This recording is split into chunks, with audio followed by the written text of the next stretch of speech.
just real quick for a second, can you break it down for us when we talk about assertive and aggressive? What are the differences between those two things?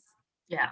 So it is it's as simple as, even when you look into the definitions of the words, aggressive is more of a hostile, violent approach, right? So it's a behavior that comes across as hostile.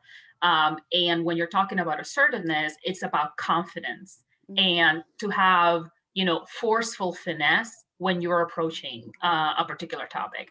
And one of the reasons why this topic is very close to my heart is I have worked for many years in that fine balance of how can I say something without someone else perceiving aggressive. And this is also a piece of feedback that comes through a lot with women of color.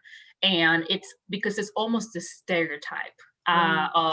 of the mad black woman, right? The strong Right. black woman, right? It's almost attached to it, and you have to constantly fight the stereotype of being too strong, but still not lose your voice. And that is the key.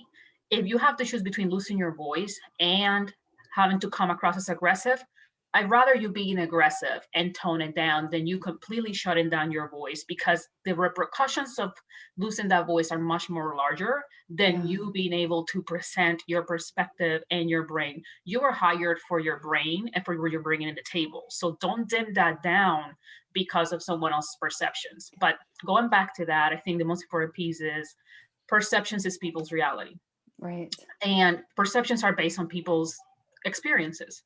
So because that person has an experience that has led them to believe you're being aggressive, don't shut it down. However, it is important to have an accountability partner in the room, a person that you can really trust their perspective, because maybe there is a possibility that you came across as aggressive.